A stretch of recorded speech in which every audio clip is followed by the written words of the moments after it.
and I never heard back. And I told her this, and she just looks at me and she goes, Taylor, you didn't get it, but you got it.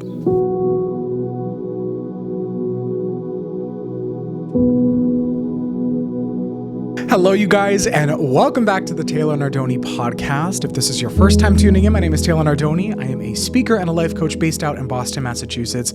We are so happy to have you here, and if you guys are tuning in on YouTube, do not forget to subscribe if you're listening.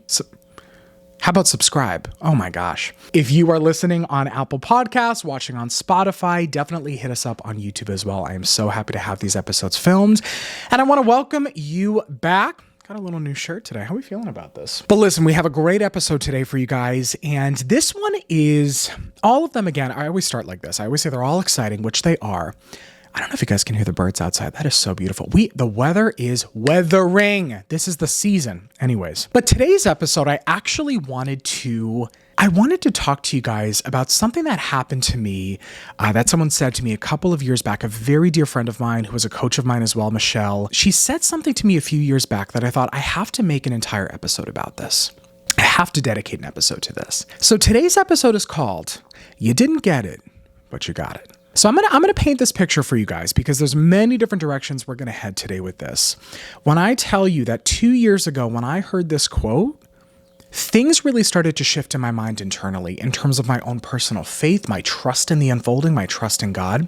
So a couple of years back, okay, this was right around the time that I was starting to do what I'm doing now. So I launched my coaching about 2 years ago in May. So it's the first week of May. We're almost coming up on 2 years. Crazy. And prior to that, I was starting to post some of these inspirational messages, right? I was coming online, I was posting them, and it was similar to what I'm doing now. And I remember I was working with, at the time, in addition to kind of those messages, I also was kind of exploring a little bit more lifestyle content. It's just where I was at the time. And I had worked with a really great brand in the fall / December-ish time of 2022. It was a fantastic partnership.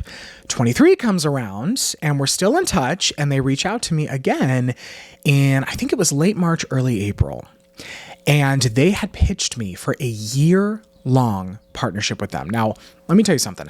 I aligned so well with this brand's mission, their values. I loved working with their team. It was just chef's kiss. It was excellent. And I'm going, oh my God, a year-long partnership. So I got in touch with the person who I was to be working with on this. I sent them over my rates, yada, yada, all that good stuff. And I never heard back.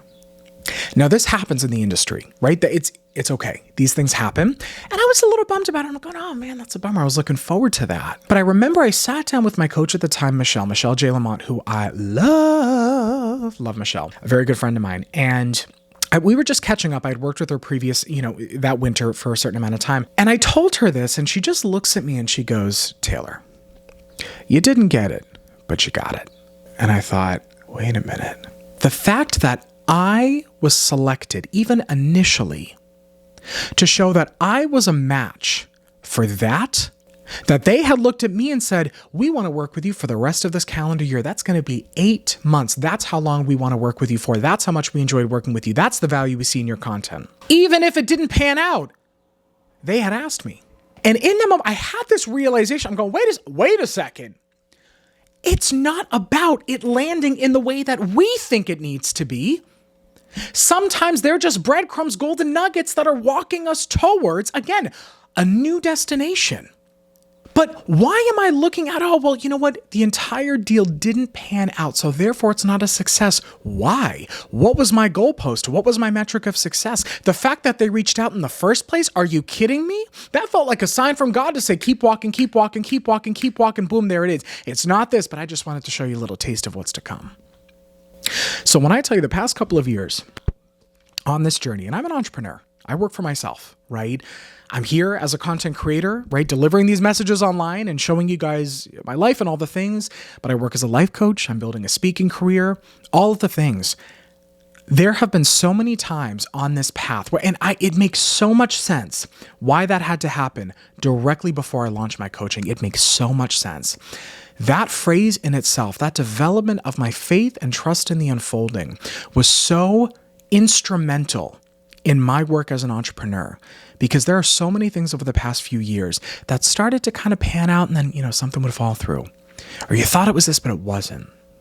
It's that concept of there's reasons why we're walking towards things, but we may not be able to see them yet.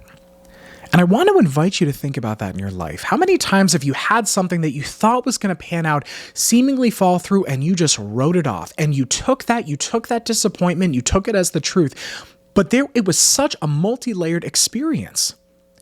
When things partially pan out, it's also showing you, oh my God, you're getting closer. Well, that's exciting. That there's possibility there. That's exciting. I can't even tell you guys know I'm a singer as well, right? So I've auditioned for The Voice, American Idol, all this stuff. And there was a moment, and I'll never forget this, there was a moment about 10 years ago that I was auditioning for Idol, and they were doing the bus tour. And so this is when they started to kind of shrink the size of their in-person auditions. I don't know if you guys remember, but they would call it like the cattle call audition in those big stadiums, 10,000 people. They started to make it a little bit smaller. And it was up in Portland, Maine. They would basically drive this bus up and they'd, pitch a tent outside and people came up to audition. And I remember I was there and I was singing for the woman, and I was singing. I was feeling pretty good. And I was singing, it was a musical theater song, but it was pretty belty. And I got back in line and she just goes, okay. She goes, can you come back up here? And I thought, me? She goes, do you have another song? Now listen, I had other songs, but I hadn't prepared them and I froze in that moment because I wasn't expecting that. So I pulled out some Stevie Wonder and she goes, okay, that's fine, but just don't try and riff like Stevie. I said, okay. So I started singing Superstition. It wasn't the best. It was fine, but it wasn't enough to push me through. And I remember she looked at me, or she didn't look at me. She looked down and she goes, and there were 4 of us in line. She goes, it's just not quite there yet. And I was the only one that she had called up again. And I was bummed about it, but I took that day, it was the same energy of, you didn't get it, but you got it. I said, but that's a win. That's a win. So if we really look at this experience as abundance, as things are working for you, as God always has your back and is always leading you forward, then the things that you considered to be losses before, how can you start to look at some of those pieces as small wins? Because that's huge. If you just think every door is slamming shut in front of you, you're going to become paralyzed and not be able to move and feel that there's no success for you in any direction. Some of the work that I do with clients is starting to recognize that, wait a second, how can we start to view this differently to get you to keep walking? Because the reality is if one door closes, another one is going to open. But there's always something you're learning and getting from the experience. There is always something you're learning and getting from the experience. This is zooming out of your metric for success, zooming out of your personal goalpost and saying, wait a second, how can I change the way I'm looking at this? How is it evolving me? What am I learning from this experience? What am I learning about this other person? Well, whatever the situation might be, because you're always gaining something. When we have this very black and white perspective on what success is for us, or how we think things are supposed to pan out, you don't see that. You can't see that. But the reality is, it is working for you.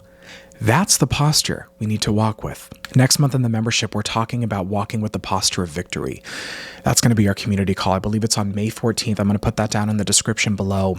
In the Come As You Are community, we're talking about walking in the posture of victory. And this is probably one of my biggest topics.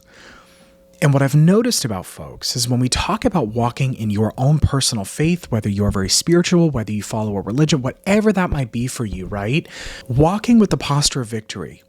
It's not saying this is going to pan out exactly as I want. No, it's on a daily basis surrendering that beautiful will over to God and saying, your will for my life, not my own.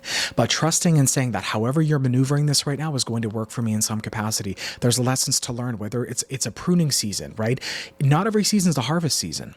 It's not always going to be a harvest. That's not how that works. You also have to plant some seeds, and then you have to dig up the weeds as well. I'm talking about that with one of my clients currently, right? What does it mean to dig out the weeds from our own personal garden? So I want to invite you today to think about this. What does it mean to start to change the way that you look at things and changing the way that you view things happening to you?